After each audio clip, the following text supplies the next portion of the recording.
அமித்ஷாவுடன் பேசும்போது டிஎம்கே கயா அப்படின்னாராம். அப்படின்னா டிஎம்கே ஒழிந்தது. அந்த போட்டோகிராஃபரே எங்கிட்ட சொன்னார். எடப்பாடி பழனிசாமி பேசி ஒழிஞ்ச உடனே அப்போ கல்லா கராப் போகிய அப்படின்னு கேட்டார். 2026 தனிப்பட்டால் விஜய்க்குத்தான் ஆபத்து. பிரதமர் மோடி அவர்கள் என்டிஏவின் முதல்வர் வேட்பாளர் எடப்பாடி பழனிசாமின்னு எந்த இடத்துலையும் சொல்லல.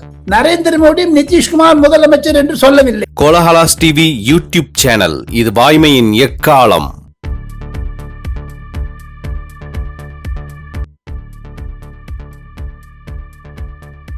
வணக்கம் நண்பர்களே. அரசியல் பரபரப்பு தமிழகத்தில் உச்சத்தை தொட்டிருக்கும் இந்த சூழ்நிலையில் காணொளி மூலம் நம்முடன் இணைகிறார் பத்திரிகை உலக ஜாம்பவான் டெல்லியார் ராஜகோபாலன். வணக்கம் ராஜகோபாலன். நமஸ்காரம் சார். நமஸ்காரம் சீனிவாசன். நமஸ்காரம். தாங்கள் பேசுவதற்கு முன்னதாக பிரதமர் மதுராந்தகத்தில் இருந்து சென்னை வந்த பிறகு பிரதமருடைய அந்த ஸ்பெஷல் ஏர்கிராப்ட்ல ஒரு தனி வசதி உண்டு சீனிவாசன். அவர் தன்னுடன் சென்ற 3 புகைப்படைக்காரர்களிடம் இருந்து அந்த வீடியோக்களை வாங்கி பார்த்தார். கேமராலேருந்தே தமிழகத்தில் மதுராந்தகத்தில் எடப்பாடி பழனிசாமி தலைமையில் தேசிய ஜனநாயக இந்திய அரசாங்கத்தினுடைய எதிர்பார்ப்பு எப்படி இருக்கும் என்பதை அவர் யூகித்தாராம். தவிர அவருடன் சென்ற ஒரு போட்டோகிராஃபர் என்னிடம் சொன்ன சிறப்பு செய்தி, இந்த மாதிரி அவர் எப்பவுமே போட்டோ வாங்கி பார்க்கறது கிடையாது. ஏர்கிராப்ட்ல ஏறின அப்புறம் கொஞ்சம் ரெஸ்ட் எடுத்துப்பாரு, பழைய ஃபைல்ல ஏதாவது பார்ப்பாரு. சில அவருக்கு ஒரு சேட்டலைட் போன் உண்டு.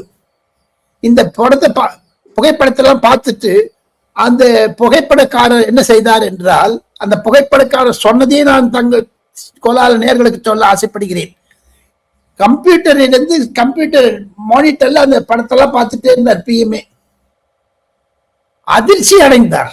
இவ்வளவு பெரிய கூட்டமா, இத்னா பீட என்று சொன்னாராம். அது பறக்கக்கூடிய ஆகாய விமானத்தில் இது நடந்தது சீனிவாசன். அதை நேரில், அதாவது அந்த எக்ஸ்பீரியன்ஸ் பண்ண அந்த போட்டோகிராஃபரே எங்கிட்ட சொன்னார். அதை தவிர அந்த போட்டோ குறைஞ்சது ஒரு 10 நிமிஷம் பார்த்தாராம். எல்லா வீடியோவும் குறைந்தது ஒரு 50 வீடியோக்களை 10 நிமிஷத்தில் பார்த்திருக்கிறார்.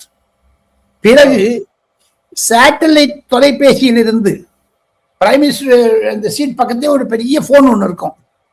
அந்த போன்ல அமித்ஷாவுடன் பேசும்போது अच्छा किया है, बढ़िया सा हो गया मीटिंग, एनडीए का शुरुआत हो गया, डीएमके गया அப்படின்னாராம். ஓ, அப்படின்னா தமிழ்ல சொல்லுங்க. இந்த மிக மிக பெரிய கூட்டமாக இருந்தது அமித்ஷா அவர்களே என்று குஜராத்தியில் அவர் பேசினார். அமித்ஷாவுடன் பிரதமர் நரேந்திர மோடி அமித்ஷாவினுடைய பேச்சு அந்த புகைப்படக்காரருக்கு அந்த கம்ப்யூட்டர் எடுத்துன்னு வரைச்சு அந்த பிஎம் பேசிச்சு கதை மூடிடுவாங்க. ஆனா ஆரம்பிச்ச உடனே அமித்ஷாவுக்கு லகாதேனா அப்படின்னா அமித்ஷாவுடன் தொடர்பு கொண்ட பிஏக்கு சொல்லியிருக்காரு. அந்த பிஏ போட்டு கொடுத்துட்டாரு அந்த லைன்ல பறக்கும் விமானத்தில். இன்னைக்கு நல்ல கூட்டம் இருந்தது. நான் அதிர்ச்சி அடைந்தேன். ஒரே நிமிஷம். பிரைம் மினிஸ்டர் அமித்ஷாட்ட பேசினாலும் சில விஷயங்களை ஹிந்தியில சொன்னீங்க, தமிழ்ல சொல்லுங்கன்னு கேட்கிறேன். அந்த சொல்ல போறேன். பிரதமர் அமித்ஷாவுடன் ஹிந்தியில் பேசியது தமிழாக்கம் என்ன என்று கேட்டார் சீனிவாசன். மிக பெரிய பிரம்மாண்டமான கூட்டம், நான் எதிர்பார்க்காத கூட்டம். 50-60 வீடியோக்களை பார்த்தேன் அமித்ஜி. பகுத் பட்ஜியா தா, மிக மிக சிறப்பாக இருந்தது. எடப்பாடி பழனிசாமி, தினகரன், நயினார் நாகேந்திரன் போன்றவர்களுடைய கூட்டத்தினுடைய அதிர்ச்சியை நான் பார்த்தேன்.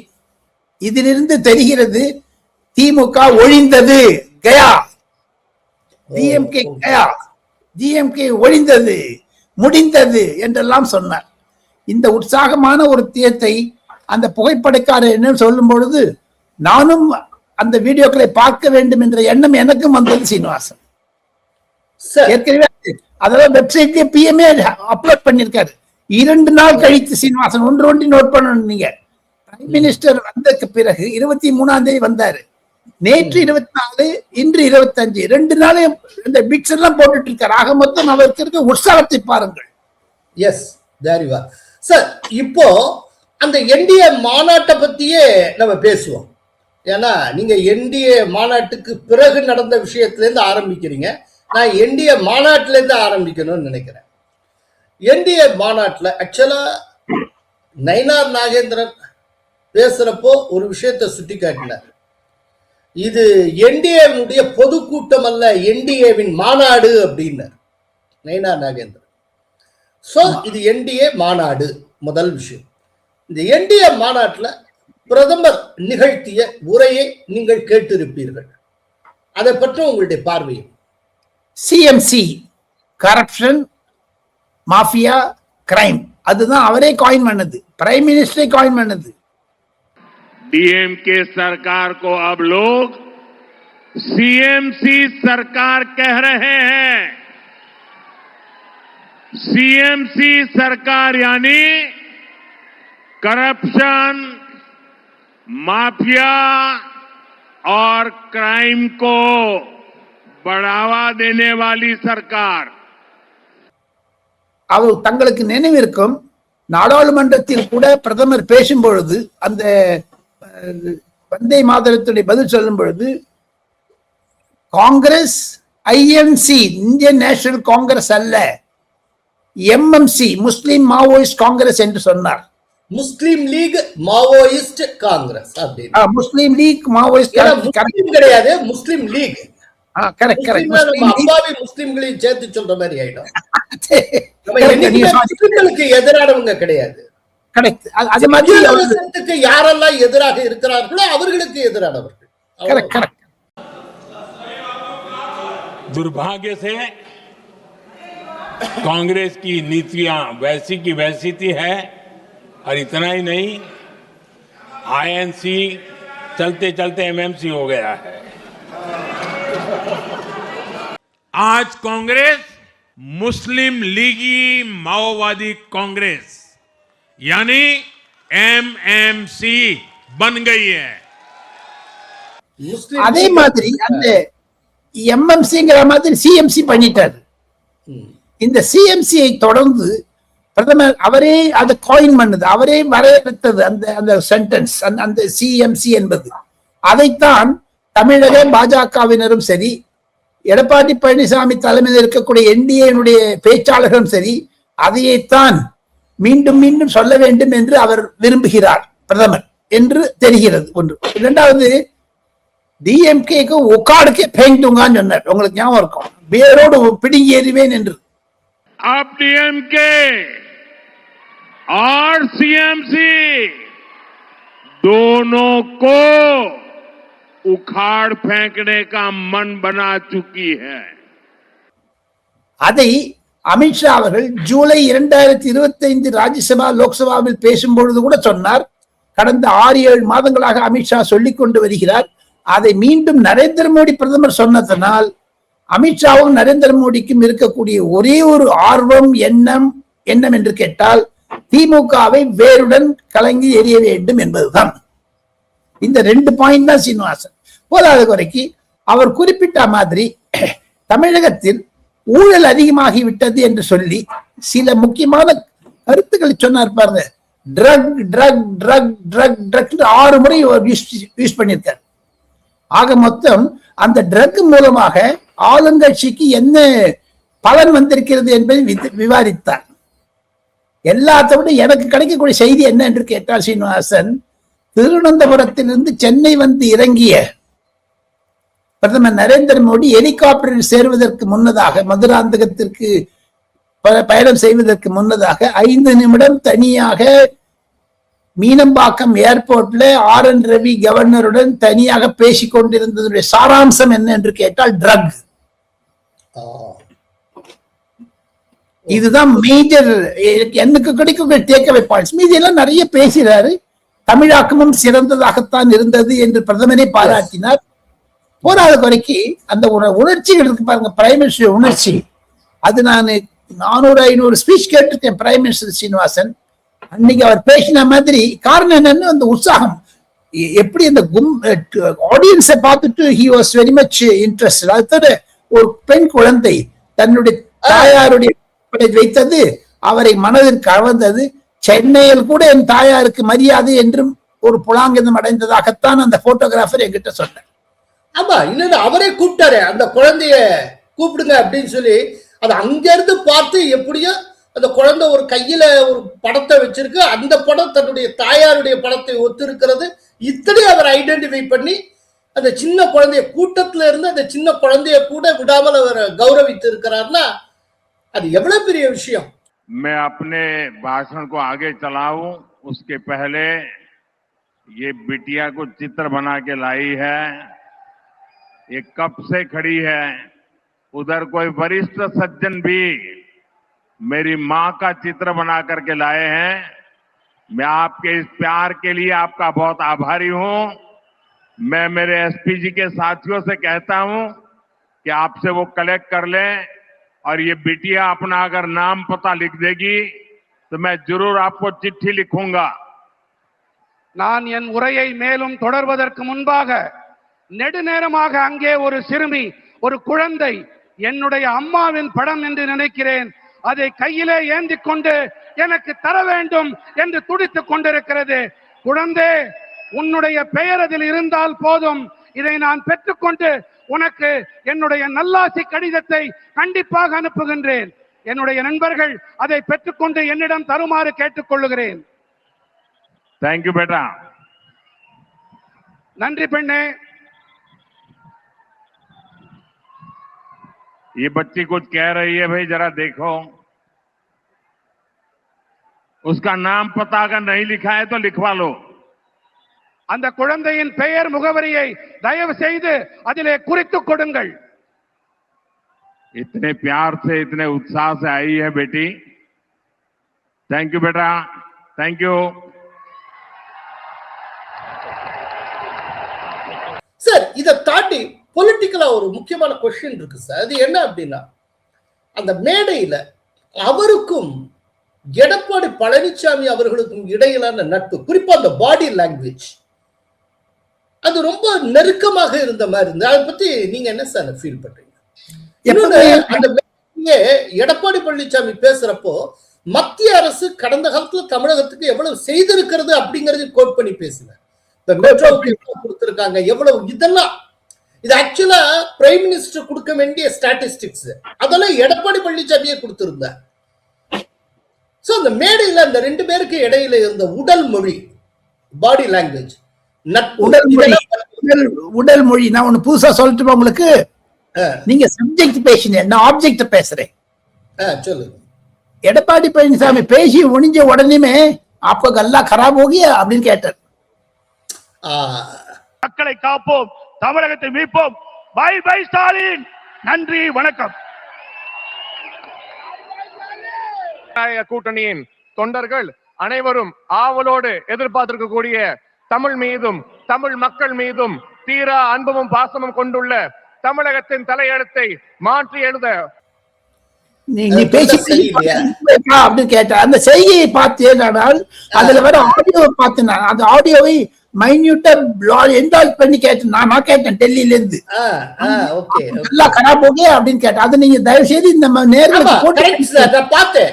அத வந்து உட்கார்றப்ப சீட்ல உட்கார்றப்ப இவர கேட்பாரு ஏதோ. Right right. அது அடுத்தது எடப்பாடி போனதுக்குள்ள அப்படி ஒரு தட்டினாரு பாருங்க. அது வட இந்தியர்களுக்கே இருக்கக்கூடிய அன்பு பாசம். உத்தரப்பிரதேசம், பீகார், மத்திய பிரதேசம், குஜராத் போன்ற இடங்களில் இருந்து வரக்கூடிய அரசியல் தலைவர்கள் ஒரு முதுகில் தட்டினார்கள் என்றால் அன்பை குறிக்கிறது. அது தவிர இன்னொன்னு சொல்றேன், முக்கியமானது முடிஞ்சிட்டு போன அப்புறம் நீங்க எடப்பாடி பழனிசாமி இதெல்லாம் விட்டுருங்க, கல்லா கராபோக்கு எல்லாம் விட்டுருங்க. நீங்க ஒரு நோட் பண்ணீங்களா, கடைசியில எல்லாருக்கும் வணக்கம் தெரிவிச்சுட்டு வந்தாரு பாருங்க. ஆமா, அங்க தங்கமணி முதுகுல ஒரு பிளான் அடிச்சாரு, பாத்தீங்களோ? Correct correct correct correct. Yes yes yes. ஆக மொத்தம் நரேந்திர மோடிக்கும் எடப்பாடி பழனிசாமிக்கும் நடுவே இருக்கு தங்கமணி என்பது ஊர்ஜிதமாகி விட்டது. கரெக்ட். ஏன்னா பெரும்பாலும் தங்கமணி தானே டெல்லியில போய் ஹிந்தி அவர் தானே ஹிந்தி பேசுபவர் மற்றும் அவருக்கு ஹிந்தி பேசுவார். அவருக்கு ஹிந்தி பேசக்கூடிய வழக்கத்தை புரிந்து கொண்டதெல்லாம் தெரிஞ்சதால அடிக்கடி பாக்குற மாதிரி தெரிஞ்சது. அந்த பாடி லாங்குவேஜ், உடல் மொழி சொன்னீங்களே, அதுதான் அது ஒரு நல்ல நெருக்கம் இருக்கு. அது அந்த அதை தவிர எல்லாத்தையும் முக்கியமாக பேசும்பொழுது இன்னொன்னு பாக்குறேன். நம்ம எடப்பாடி பழனிசாமியில தனியா வந்துருவோம். இன்னொன்னு நோட் பண்ணிக்கலாம் நீங்க, நானும் நோட் பண்ண, அது பிரதமரும் நோட் பண்ணியிருக்காரு. அன்புமணி ராமதாஸ் பேசிட்டு கோபத்தோட பேசினாரு. அன்புமணி ராமதாஸ் பேசின அப்புறம், எடப்பாடி ஐயா பேசின அப்புறம் பிரைம் மினிஸ்டர் பேசும்பொழுது அன்புமணி ராமதாஸ் பேசினதே பிரைம் மினிஸ்டர் சொன்னார் சூன்யம் சூன்யம் சைஃபர் சைஃபர்னு. ஓகே, ரெண்டு முறை சொல்லியிருக்காரு. அது தவிர போகும்போது வரும்போது சரி, அன்புமணி ராமதாசுடன் ஒரு நிமிடம் நின்றது. அதை தவிர பிரைம் மினிஸ்டர் சீட்ல எழுந்திக்க உடனே தினகரனுடன் கை கொடுத்தது. எஸ் எஸ், இது மிக மிக முக்கியம். தவிர முதலாவதாக எப்பவுமே பிரைம் மினிஸ்டர் மீட்டிங்ல முதல்ல ஸ்பீக்கர் இருக்காரு பாருங்க, அதை பிரதமர் செயலகம் தான் முடிவு செய்யும். பிரதமருடைய அனுமதியுடன் கூட. அதை செய்தது நயினா நாகேந்திரனுக்கு கொடுத்த மரியாதை. Okay okay. அந்த லிஸ்ட், அந்த ஆர்டரே வந்து பிஎம்ஓ தான் டிசைட் பண்ணுமா? ஆமா, prime minister office prime minister கன்சல்டேஷனோட தான் பண்ணுவாங்க, யார் முதல்ல பேசணும் யார் ரெண்டாவது பேசணும்னு. அப்புறம் இன்னொன்னு முக்கியமா நோட் பண்ணீங்களா, அவர் அனைத்து தலைவர்களிடம் கை கொடுத்த பொழுது ஒவ்வொருத்தையும் எல்லாத்தையும் கை கொடுத்துட்டு வந்தார். கடைசியில் திரும்பின போது அங்க வானதி சீனிவாசன் இன்ட்ரோடியூஸ் பண்றாங்க இன்னொருத்தங்கிட்ட. அது முடிந்தவுடன் விறுவிறுவிறுன்னு சென்று விட்டார் பாருங்க. பிரைம் மினிஸ்டருடைய ஆக்ஷன் எப்பவுமே சீனிவாசன் பேசி முடிஞ்சதுன்னு கவர்மெண்ட் ஃபங்க்ஷனா இருந்தா தேசிய கீதத்துக்கு வெயிட் பண்ணுவார், இல்லைன்னா உட்காரவே மாட்டார். பேசி முடிச்ச உடனே அப்படியே கிளம்பிடுவார். He spends time, very less time in the audience. இதுதான் குறிப்பிட்டது. நரேந்திர மோடி மதுராந்தகத்தில் பேசிய பிறகு திமுகவிற்கு இருக்கக்கூடிய அலசல் புலசல், பயம், பீதி, பயத்துல ஒரு புளியை கரைச்சதை பற்றி நாம் விவாதிக்க வேண்டும். காரணம் என்ன என்று கேட்டால், நரேந்திர மோடி வந்ததில் ஸ்டாலினுக்கு அவர் தள்ளி விட்டுருவார். ஆனா எடப்பாடி பழனிசாமியை பொழுது பேசினது ஸ்டாலினுக்கு பிடிக்காது. அதே மாதிரி எடப்பாடி பழனிசாமியினுடைய அணுகுமுறைகள், அவர் எவ்வளவு கடந்த 6 மாதங்களாக அன்று 23 ஜனவரிக்காக பாடுபட்டதை வர்ணிக்க வேண்டும் என்று தான் நான் நினைக்கிறேன். மூன்றாவதாக விஜய் அவர்கள் ஞாயிற்றுக்கிழமை தன்னுடைய பொதுக்குழுவை கூட்டியிருக்கிறார். எந்த முடிவு எடுக்க போகிறார் என்று நாம் விவாதத்துக்கு முன்னே தெரியாது. ஆக்சுவலா இன்னைக்கு அவர் வந்து மகாபலிபுரத்துல தன்னுடைய நிர்வாகிகள் கூட்டம் வைத்திருக்கிறார். அதுவும் குறிப்பா இந்த சிபிஐ என்கொயரிக்கு பிறகு இந்த கூட்டம் நடக்கிறது. அதையெல்லாம் பார்க்கணும். அப்படின்னா அது என்ன அவுட்கம் வருது என்னங்கிறதுல நம்ம பார்க்கணும். அதான் சார், இப்போ என்டிஏ மாநாடு நடந்து முடிந்ததற்கு பிறகு எடப்பாடி பழனிசாமி, டிடிவி தினகரன் இவர்கள் கூட்டாக பிரஸ் சந்திச்சாங்க. அப்போ அவங்க 2 பேருமே வந்து, அதாவது எடப்பாடியும் சரி டிடிவி தினகரனும், பங்காளி சண்டை முடிந்து விட்டது, இப்போ அம்மாவின் அரசை அமைப்பதற்கு நாங்கள் பாடுபடுவோம் அப்படின்னு சொல்லியிருக்காங்க. எடப்பாடியும் சொல்லியிருக்கிறார், டிடிவி தினகரனும் சொல்லியிருக்கிறார். நானும் சரி, மரியாதைக்குரிய டிடிவி அவர்களும் சரி தெளிவுபடுத்தி விட்டோம். நாங்கள் ஒன்றாக இணைந்து செயல்படுகின்றோம். நாங்கள்லாம் அம்மா வளர்த்த பிள்ளைகள். இனி எங்களுக்கு மாண்புமிகு அம்மா அவள் விட்டு சென்ற பணியை தொடர வேண்டும் என்பதுதான் எங்களுடைய நிலைப்பாடு, அவருடைய நிலைப்பாடு. அண்ணன் தம்பியார்களாக எப்படி இருந்தோமோ அது போல ஒன்றிணைந்து விட்டோம். இப்ப எங்களை பார்த்தாலே தெரியலையா, பங்காளிகளாக இருந்த ஒரே தாய் மக்களாக இருந்தவர்கள் இன்றைக்கு நாங்கள் பார்த்த உடனே சேர்ந்து விட்டோம். அவ்வளவுதான். நாங்கள் அம்மாவின் ஆட்சியை கொண்டு வருவதற்கு எங்கள் ஒரே இலக்காக நாங்கள் பயணிப்போம். சோ இப்போ டிடிவி தினகரன், எடப்பாடி 2 பேரும் ஒற்றுமையுடன் ஒரு கூட்டணிக்குள் செயல்படுவது பற்றி நீங்கள் என்ன நினைக்கிறீங்க? இருவருமே முக்கியமான ஒரு கருத்தை சொன்னது, நாம் இருவரும் ஒன்றாக பிரயாணம் செய்வோம், பிரச்சாரம் செய்வோம் என்பதுதான் டேக்அவே பாயிண்ட். இனி வரக்கூடிய நாட்களில் எடப்பாடி பழனிசாமியும் டிடிவி தினகரனும் ஒரே மேடையில் ஒரே பஸ்ஸில் தோற்றம் அடித்தார்களே, ஆனால் அது ஒரு புனிதமான ஒரு அம்மா ஆட்சியை தான் ஒரு எக்ஸிபிட் பண்ணணும்னு நினைக்கிறேன். அதான் காட்சியை முழுக்கமா வைக்கணும்னு தான் நினைக்கிறேன். குறிப்பா சவுத்துல முக்குலத்தோர் அதிகமா இருக்கக்கூடிய தெற்குல அது என்ன மெசேஜ கொடுக்கும்னு நினைக்கிறேன்? ஒரு ஒற்றுமையை கொடுக்கும். அதாவது இப்போ அம்மையார் ஜெயலலிதா இருந்த பொழுது இருந்த சூழ்நிலையை மீண்டும் உருவாக்குவார்கள் இந்த இரண்டு பேரும் சேர்ந்து என்பதுதான். அது சில பெயர்களை நான் குறிப்பிட வேண்டியவில்லை. யார் வெளியே போனாங்களோ யார் உள்ள வந்தாங்களோ அவர்களுக்கெல்லாம் ஒரு பதில் அடியாகத்தான் இருக்கும். காரணம் என்னன்னா, இவரால் இத்தனை பர்சன்ட் ஓட்டு, அவரால் இத்தனை பர்சன்ட் ஓட்டுங்கிறதெல்லாம் புதுசா வரக்கூடிய ஓட்டுகளை மறந்து விடுகிறார்கள் விவாதத்தில் பெறுபவர்கள். அந்த புது ஓட்டை கவர் பண்றதுக்கு ரெண்டு பேரும் ஒன்னா போவாங்க. சீனிவாசன் ரைட் சார், இவங்க ரெண்டு பேரும் ஒன்னா போனாலும் இப்ப ஓபிஎஸ் ஒன்னா வரலையே. அவர் இப்ப சேகர் பாபுவை சந்தித்து இருப்பதாக நம்ம கேள்விப்படுறோம். அநேகமா அவர் திமுகவை நோக்கி செல்லுவார் போல இருக்கிறது. கேள்வி என்னன்னா, உங்களுக்கு ஒரு நீண்ட கால அனுபவம் இருக்கு. இப்போ அதிமுகவிலேயே இருந்து ஜெயலலிதாவின் ஆசீர்வாதத்தோடு அதிமுகவில் அவர் இருந்த காலத்துல 3 முறை முதல்வராக ஆக்கப்பட்டு இருக்கிறார். சோ 3 முறை முதல்வர்கிற பதவியை அதிமுக மூலமாகவே பெற்று பயனடைந்து வந்த ஓபிஎஸ் இப்ப திடீர்னு பாதை மாறி டிஎம்கே பக்கமே போகிறார்னு வச்சுப்போம். அப்போ அது என்ன விதமான விளைவுகளை உருவாக்கும்? அது திமுகவுக்கு நன்மை பயக்குமா, இல்லாட்டி அது என்டிஏவுக்கு நன்மை பயக்குமா? எப்படி நீங்க வியூ பண்றீங்க? ஓ பன்னீர்செல்வத்துக்கு துரோகத்தை விளைவிக்கும். காரணம், அம்மாவின் ஆசை அவரை விடாது. நீங்க ரொம்ப முன்னால என்கிட்ட ஒண்ணு சொல்லி இருந்தீங்க. எத்தனையோ மாசத்துக்கு முன்னால அமித்ஷா சொன்னது, ஒரு தமிழ்நாட்டை சேர்ந்த தொழிலதிபர்கிட்ட அவர் சொன்னது என்னன்னா, OPS is not in our camp, அவர் டிஎம்கேயோட தான் ரொம்ப பேசிட்டு இருக்காரு அப்படின்னு சொல்லி சொன்னதா. இந்த தகவலை நான் தந்தி டிவியில கூட சொல்லியிருந்தேன். இன்னைக்கு ஓபிஎஸ் என்டிஏ சைட்ல பேசுறத காட்டில திமுக சைட்ல தான் அதிகம் பேசி கொண்டு இருக்கிறார். அவர் டிஎம்கே பக்கம் போறாரோ இல்லையா அதான் ரெண்டாவது விஷயம் அது. ஆனால் இன்னைக்கு பேசி கொண்டிருப்பது அந்த மாதிரி. கொஞ்ச நாட்களுக்கு முன்னால, ஒரு 2 வாரம் 3 வாரத்துக்கு முன்னால, நாம யாருடன் கூட்டணி வைக்கலாம் அப்படின்னு சொல்லிட்டு ஓபிஎஸ் தன்னுடைய ஆதரவாளர்கள்ட்ட ஒரு சாய்ஸ், ஒரு பேப்பர் மாதிரி டிக் பண்ற மாதிரி சாய்ஸ் கொடுத்து கேட்டிருக்காரு. அந்த சாய்ஸ்ல இருந்தது விஜய் பக்கம் போகலாமா திமுக பக்கம் போகலாமா அப்படின்னு. அதாவது டிஎம்கே பக்கம் போகலாமா அப்படிங்கிறது ஒரு சாய்ஸாகவே இருந்தது. யோசிச்சு பாருங்க, டிஎம்கே பக்கம் தேவையினா போகலாம் அப்படிங்கிற மனநிலை பெற்றிருக்கிற ஒருவர் ஏடிஎம்கேக்குள்ள நுழைஞ்சால் என்ன கதியாகும்? இப்போ உண்மையில இத பாக்குறப்பதான் ஏடிஎம்கேக்குள்ள அவரை எந்த காலமும் விடமாட்டேன்னு எடப்பாடி ஏன் முடிவெடுத்தாங்கிறது புரிந்து கொள்ள முடிகிறது. அதனால்தான் இதுக்கு முன்னால ஒரு தடவை எடப்பாடியார் சொன்னார், ஓபிஎஸ் டிஎம்கே பி டீம் அப்படின்னு. துரோகிகள் அதிமுக இருந்த காரணத்தினாலதான் எங்களை 2021 ஆட்சிக்கு வர முடியல. புரியுதுங்களா? இப்ப 2 நாளைக்கு முந்தைய என்ன சொன்னார் ஓபிஎஸ்? இவரே அதிமுக கட்சிக்காரு, இவரே ஒருங்கிணைக்கிறவர். உண்மையான அனைத்து இந்திய அண்ணா திராவிட முன்னேற்ற கழகத்தை மனசுல இருந்து இந்த வார்த்தை வராது.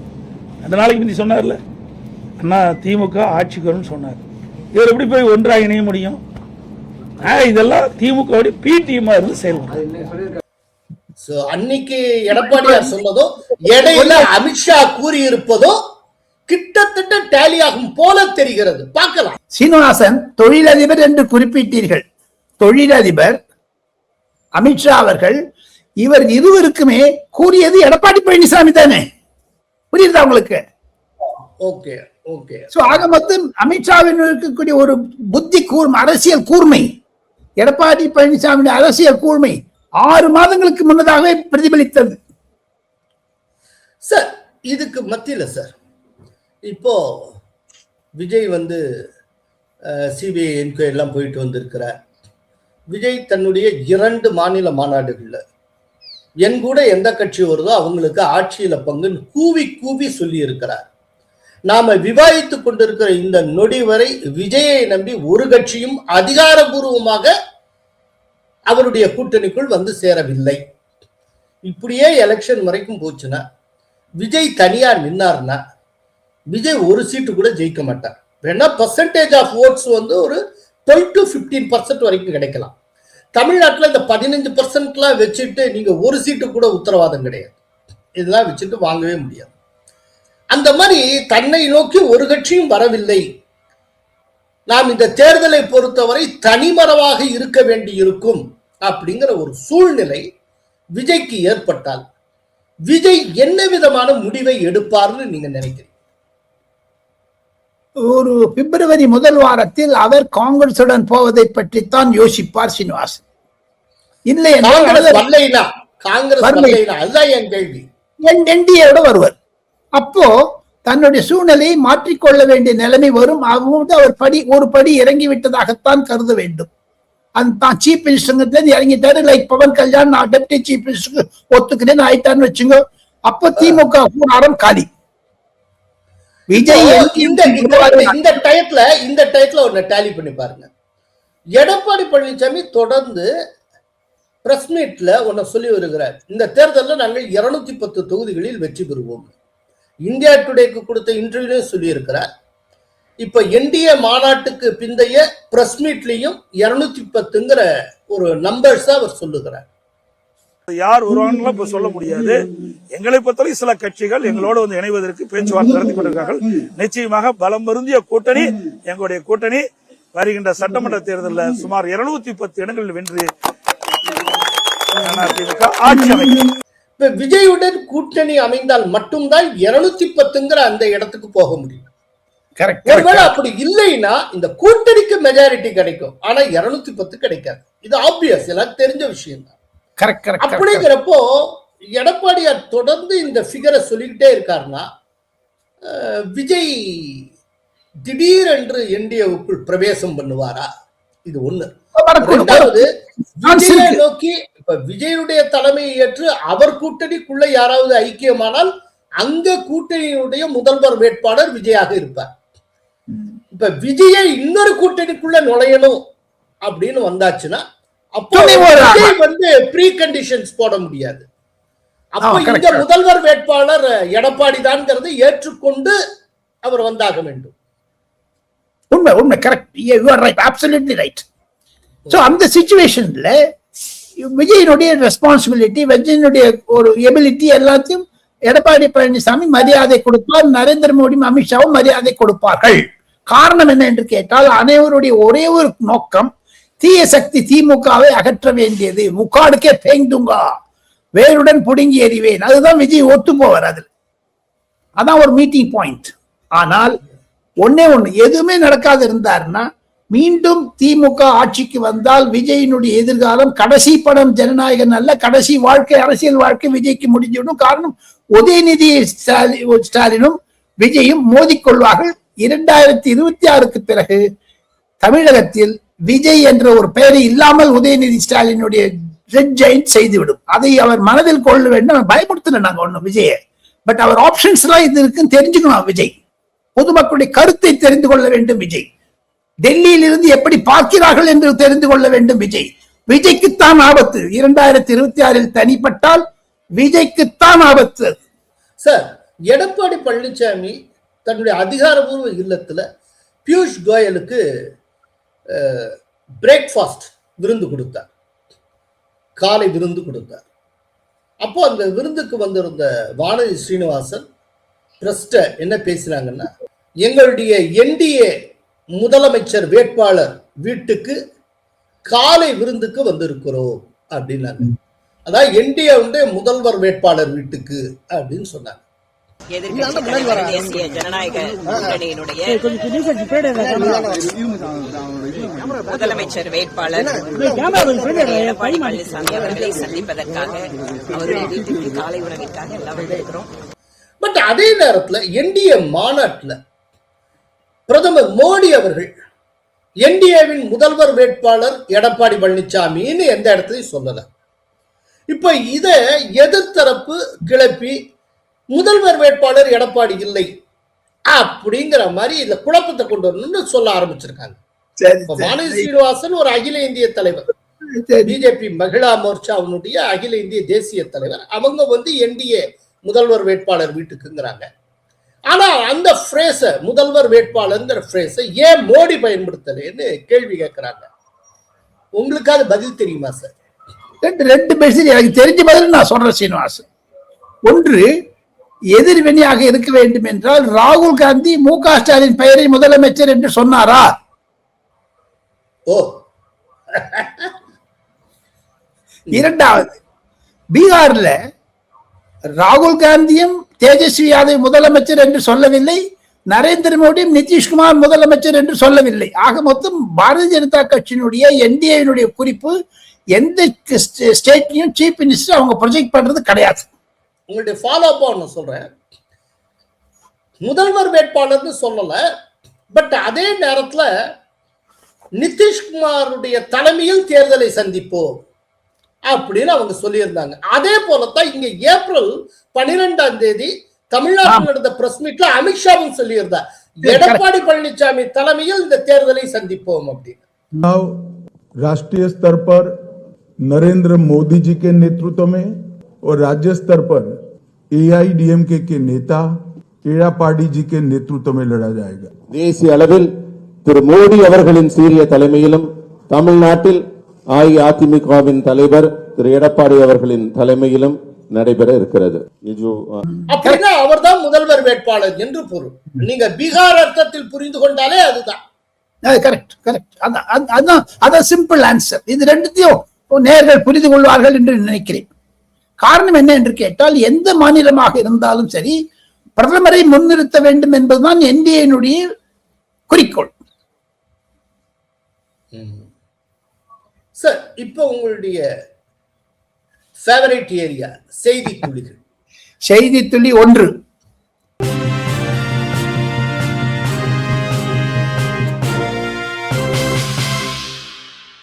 பியூஷ் கோயல் ஏன் எடப்பாடி பழனிசாமியும் தினகரனும் நிருபர் கூட்டத்தில் ஓரத்தில் உட்கார்ந்திருந்தார்? பதில் சொல்லுங்க. அது மத்திய பாஜகவும் சரி அமித்ஷாவும் சரி இந்த மதுராந்தகம் கூட்டம் முடிந்த பிறகு தினகரன் எடப்பாடி பழனிசாமி இருவரும் நிருபர் கூட்டத்தை ஏற்க வேண்டும் என்று எடப்பாடி சொன்ன கருத்தை அமித்ஷா ஏற்றுக்கொண்டார். அதனால்தான் அமித்ஷா சொல்வதனால்தான் பியூஷ் கோயல் அந்த நிருபர் கூட்டத்தில் ஓரத்தில் உட்கார்ந்திருந்தார். அதில் நிறைய விஷயம் இருக்கு சீனிவாசன், 1-2 இல்லை. அதை நேர்கள் புரிந்து கொள்ள வேண்டும். இந்த காமெண்ட் செக்ஷன் எழுதினா நன்னா இருக்கும். செய்தி துளி 2.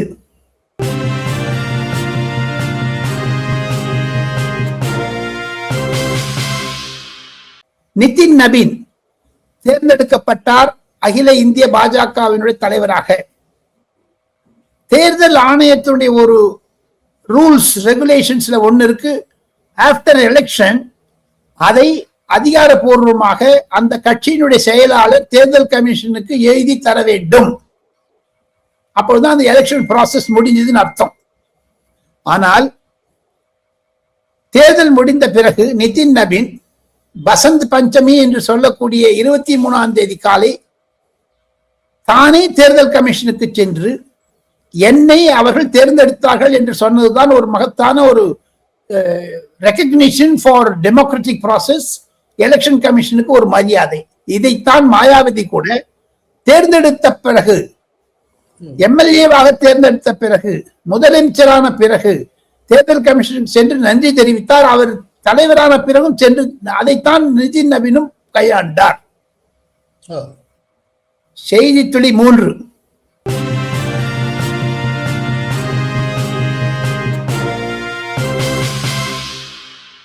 விஜய் 2 முறை டெல்லி வந்தார், 12ஆம் தேதி 19ஆம் தேதி. இந்த 2 தலைவரும் சிபிஐயில் இருக்கக்கூடிய சீனியர் ஆபீசர்ஸ் உடைய மனைவிகள், குழந்தைகள் விஜயை பார்க்க வேண்டும் என்று துடிதுடித்தார்கள். விஜய்க்கு வெளியில கூட்டம் அதிகமா இருந்தது, அது ஈக்குவல் கூட்டம் இந்த ரிசப்ஷன்ல இருந்தது. அங்க உள்ள ஆபீசர்ஸ் வைஃப்ஸ், ஆபீசர்ஸ் சில்ட்ரன் எல்லாம் விஜய் விஜய் விஜய் கட்டி போனாங்க அவங்க. அதை பார்த்தவுடன் சில பேர் செல்ஃபி எடுக்கணும்னு ஆரம்பிச்சாங்க. அது ரிசப்ஷன்ல பெரிய ஏரியா இருக்கு சீனிவாசன். அதில் ஒரு குறைஞ்சது 8-9 சின்ன குழந்தைகள், ஒரு நடுத்தர வயது, ஒரு 20-25 வயசு, அந்த மாதிரி வயதான ஆபீசர்ஸ் வைஃப்ஸ் அவங்கள வந்து நமஸ்தேஜி நமஸ்தேஜின்னாங்க. அவரும் வணக்கம் தெரிவித்து விட்டு அந்த லிப்ட்ல ஏறதுக்கு முன்னாடி click click click click click ஒரு 20-30 அந்த போன்லயே போட்டோ எடுத்துட்டு இருப்பாங்க. அந்த கிரேஸ் வந்து அந்த சிபிஐ அலுவலகத்திலும் தெரிந்தது. Okay okay. செய்தி துளி 4.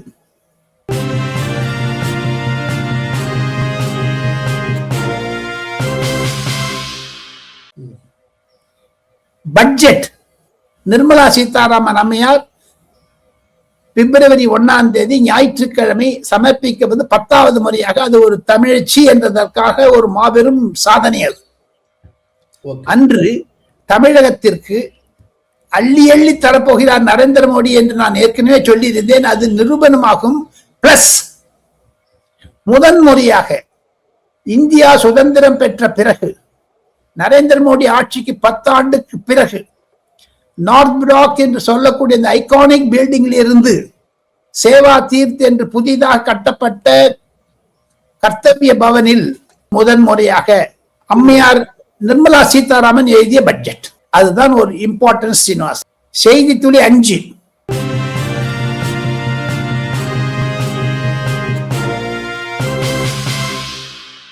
ரிபப்ளிக் டே பேரேட் நாளை திங்கட்கிழமை. நாம் இருவரும் ஞாயிற்றுக்கிழமை ரெக்கார்ட் பண்றோம். நாளை யூரோப்பியன் யூனியனுடைய தலைவர்கள் வருகிறார்கள்.